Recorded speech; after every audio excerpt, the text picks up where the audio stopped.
Hi friends, this is Haya Grossberg, and today I'm going to talk with you about times when you need to be alone. Many people go through days, weeks, even months or years where they need quite a lot of solitude. Sometimes in mental health diagnosis, this could be called or labeled agoraphobia, catatonia, if the person's not able to speak. With most people, if they don't want to leave the house very much, if a lot of things are overwhelming or scary to them.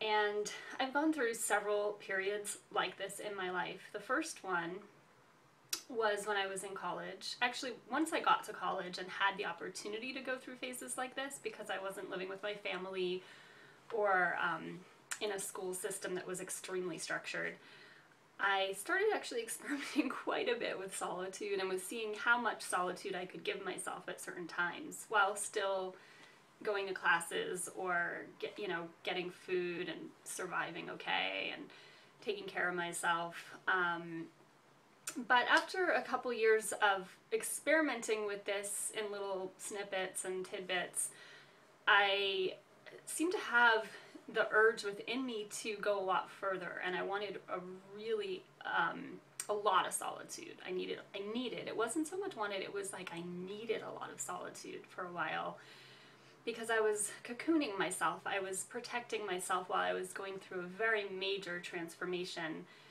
And just like the caterpillar that cocoons themselves and then comes out with big, beautiful, bright wings to spread and fly, I think we do that too. There's the archetype of the cocoon and the spiritual emergence as a butterfly. I think a lot of us need that. The only problem is, well, there are a few problems we face with that in our current lives. One of them is that it often gets diagnosed as a mental illness.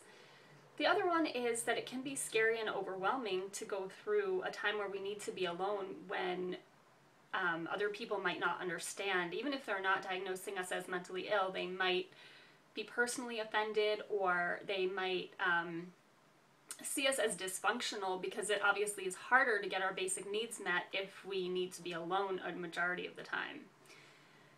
So we also know that from history, most, if not all, mystics and people who've led all the great spiritual traditions and religions have gone through periods like this where they've needed to go off alone and go through a major transformation where they were very separated from the rest of society. So it's pretty well known that that's something people go through, and that it's almost like it can be counted on. I mean, we can't count on anything, of course. Somebody might go through a time where they need to be alone a lot, and then, maybe deteriorate, maybe their health will deteriorate, or, I think there's a lot of fears we have when someone wants to be alone all the time. A lot of different things come up with that. So I understand that, but I also just want to share from my own experience that those phases were both scary and overwhelming and really necessary and important.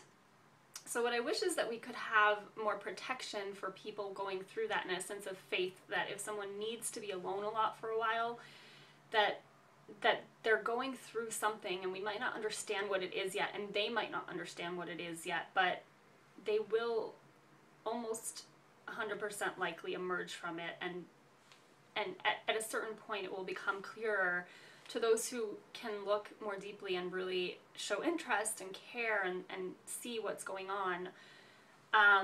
It will become clear what was going on and what the person was needing to do during that time of very extreme solitude. So what happened to me, though, was that the people in my life didn't understand and were really scared, and so I ended up getting psychiatrized and put on psychiatric drugs, forced into the mental health system, forced into hospitalization, which eventually led me to be on 7 different psychiatric drugs at once. And that led to, actually, ironically, an even more extreme cocooning. And there's a way in which I see that period of my life when I was on 7 different drugs and bedridden for a couple of years as a cocoon of such dramatic proportions, because not only was I completely alone most of the time, but I was also alone in my own mind. I didn't have the ability to connect with other people or even with myself, with my personal identity of myself or my mind, because my mind and my body were so disabled by being on all of those drugs. But interestingly, I found that experience, again, after quite a long time, I mean, this was like a 2 to 3 year cocoon. It was intense. I did not have any real relationships or genuine interactions for several years.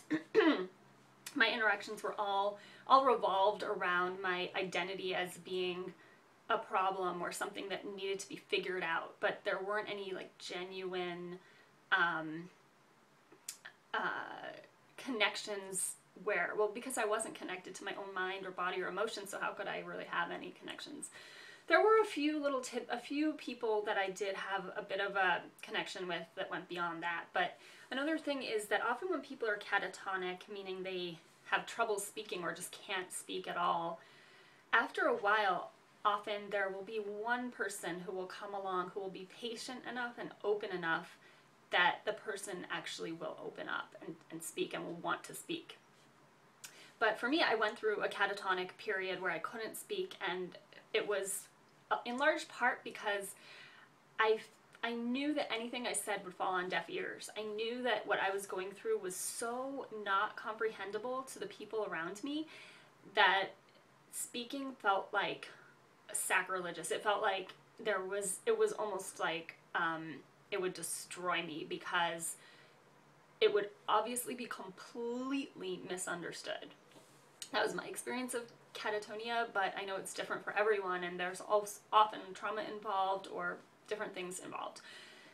But again, often a person who is catatonic or extremely isolated will open up to people who are patient and open and willing to understand, or willing to make that space for their experience without necessarily trying to correct it, judge it, diagnose it, medicate it, etc. So I also just wanted to share with you in all vulnerability, I'm going through one of these phases right now.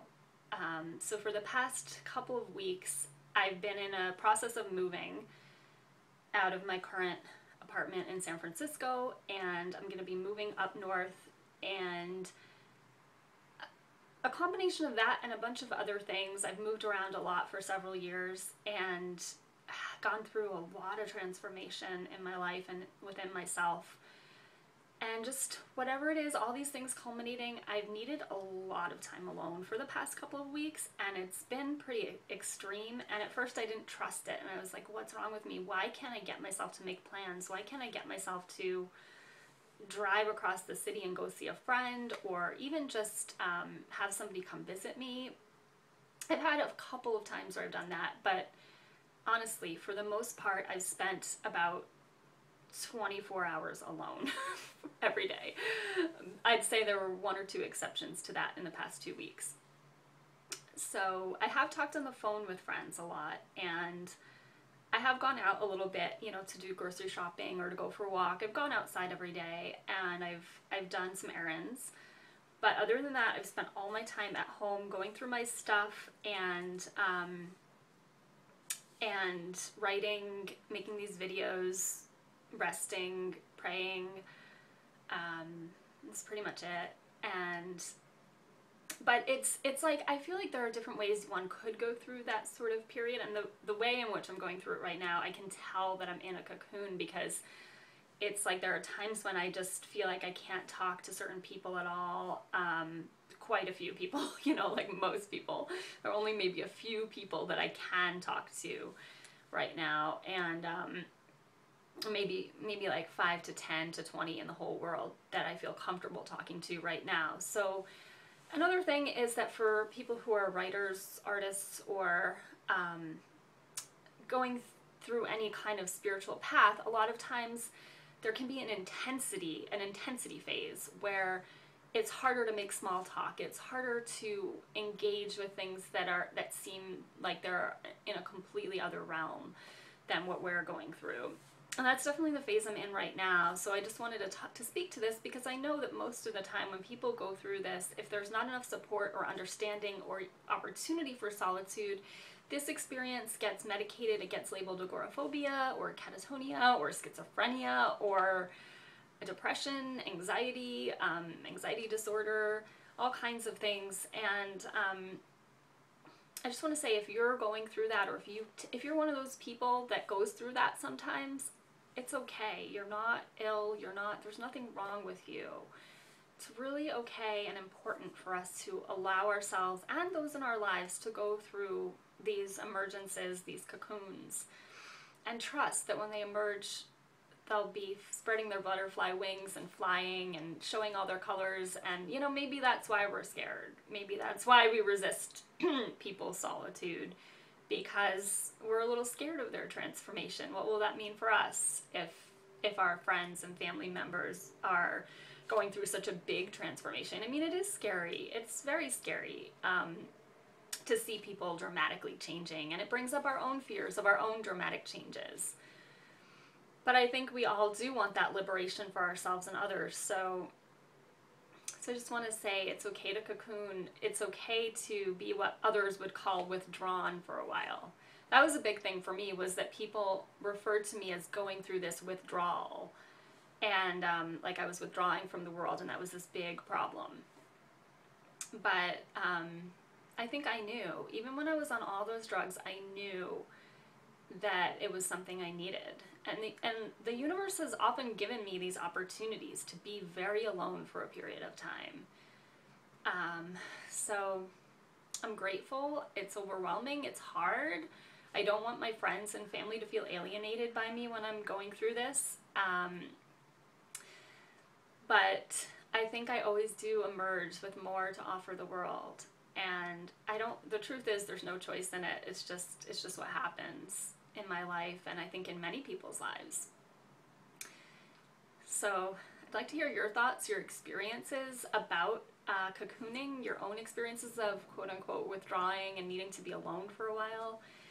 If you'd like to hear more of my videos, please subscribe to this channel, and you can also read my blogs at hayagrossberg.com or resistingpsychiatry.com. I look forward to seeing you next time.